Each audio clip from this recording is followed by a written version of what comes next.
Hey everybody, I'm Ronan, that's Wadsworth. Welcome to Now Z Here. This week I'm going to talk about a little piece of self-care in the form of mood tracking. It's something I've been doing since pretty much since I started my bullet journal back in September of last year. And not only is it a great way to get a visual of my mood and how it changes over time and recognize patterns, it's a great way twice a day to be able to sit with myself and basically commune with myself and have a little check-in of what am I feeling right now. I also went through a little bit of trial and error in figuring out the best mood tracking process that worked for me, so I'm going to talk about that as well. So just as a reminder, or for people who might be joining us for the first time, this is my bullet journal. It's been a fantastic tool for me, and we're pretty much inseparable now. And this was my first mood tracker, set up back in September. As you can see, I didn't get very far. I only had one box per day, and I had these colors that associate to my moods, which I'll also talk about in a minute.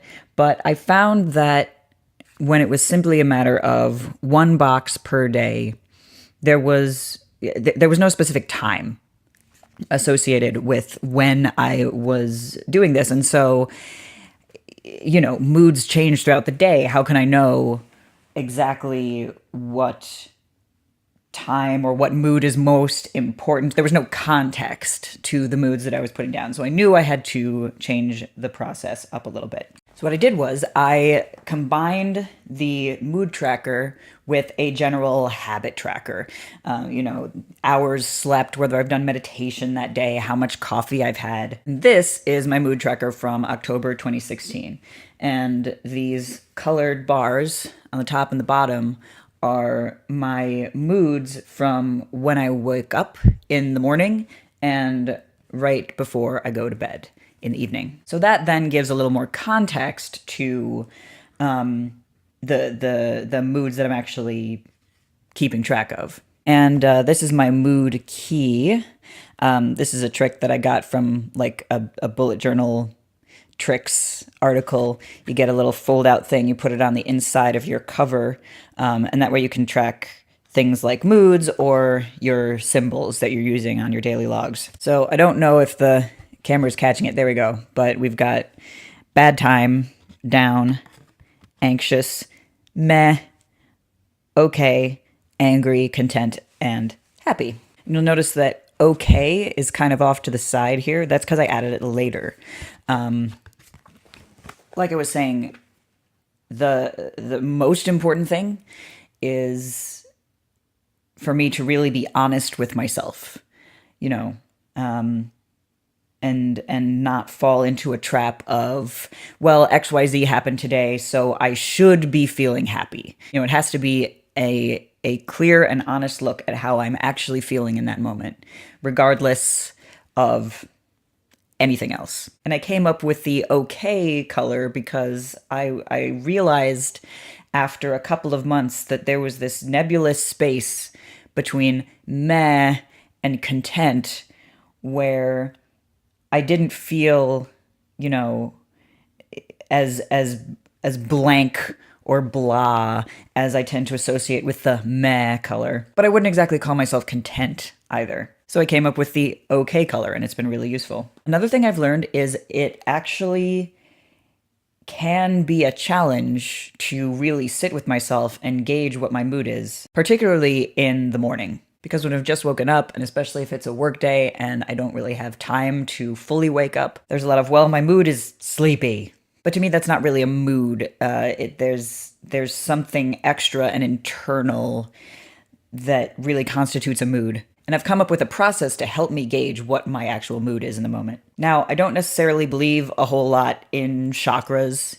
Even when I was in my hugely neo-pagan stage of my life, I didn't do a lot with them. Essentially, I'm agnostic towards chakras. But it happens that thinking about chakras gives me a language to talk about my process and what I'm about to describe here. I've noticed that a lot of the time, I go around in my life with this sensation sort of here at the top of my chest in the center, just over my heart, where the heart chakra would be. I do associate it a lot with my anxiety. It's this feeling of tightness, almost like a knot. And I can tell a lot about my present mood by whether it feels very tight or whether it feels like it's relaxed or even gone. Now, my test for checking out my mood in a situation where I'm having a little trouble waking up my mind and being conscious to it is to see how easy it is for me to smile. And I don't just mean the muscular motion of smiling. There's a very specific sensation that comes along with smiling when you know there's really nothing behind it. And I've found that when I'm seeing whether I can initiate a smile, there's this sensation that kind of travels up through my chest and past that point where that knot usually is. And I find that if the smile can make its way up there, past there, and actually into my face, I'm at least content, maybe even happy. If the smile gets blocked or it takes a little more effort, I might be okay or meh or even feeling down. Two moods I haven't used very much are angry and bad times, which isn't to say that I haven't been angry at all, but at least it tells me that I'm not going to bed angry, which they say you should never do. And so far, the only time I've used bad times is on the night of November 8th, 2016. As I said before, it's really useful for tracking patterns. Thanks to keeping track of this stuff, I've been able to have a visual representation of the fact that since January 20th, my mood has not risen above content, and it's kind of averaged around okay. And it's interesting to see, there would be those occasional orange squares popping up throughout the month, but not so much right now. It's all part of being honestly engaging with myself and being with myself and forming a relationship with myself. So there's my thoughts on mood tracking. If you do something similar or different, let me know.